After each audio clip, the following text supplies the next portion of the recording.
Fast news కి స్వాగతం. ప్రభుత్వ ఆసుపత్రులకు వచ్చే రోగులకు మెరుగైన చికిత్స అందించాలి. జిల్లా కలెక్టర్ పి ప్రావీణ్య. వైద్య ఆరోగ్య శాఖ సిబ్బంది సమయపాలన పాటించాలి.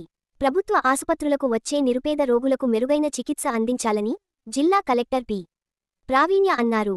గురువారం హత్నూర ప్రాథమిక ఆరోగ్య కేంద్రాన్ని జిల్లా కలెక్టర్ ప్రావీణ్య ఆకస్మికంగా సందర్శించారు.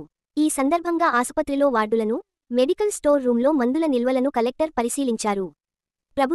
ప్రభుత్వ ఆసుపత్రులకు వచ్చే నిరుపేద రోగులకు మెరుగైన వైద్య సౌకర్యాలు కల్పించడం కోసం ప్రాథమిక ఆరోగ్య కేంద్రాలు అనేక రకాల సౌకర్యాలను కల్పించిందని అన్నారు.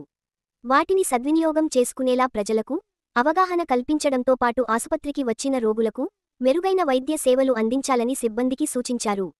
సీజనల్ వ్యాధులు వ్యాప్తి చెందకుండా వ్యాధుల వ్యాప్తిని నియంత్రించడానికి క్షేత్రస్థాయి సిబ్బంది అవసరమైన జాగ్రత్తలు పాటించాలన్నారు. అత్యవసరంగా అవసరమైన అన్ని రకాల మందులను అందుబాటులో ఉంచుకోవాలని సూచించారు. సిబ్బంది సమయపాలన పాటిస్తూ రోగులకు మెరుగైన సేవలందించాలని అన్నారు. ఈ కార్యక్రమంలో తహసీల్దార్, ఎంపీడీఓ, సంబంధిత శాఖల అధికారులు సిబ్బంది పాల్గొన్నారు.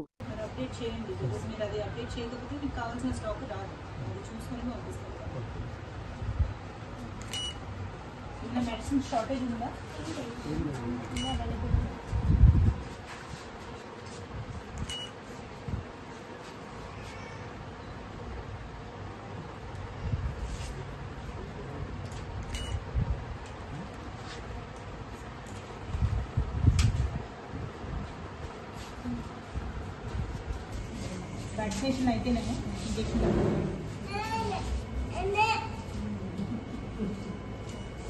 రెండుసార్లు వస్తున్నారా? ఫస్ట్ టైం వస్తుంది. ఫస్ట్ మాత్రలు టాబ్లెట్లు ఇచ్చినారు, గోళీలు ఇచ్చినారా?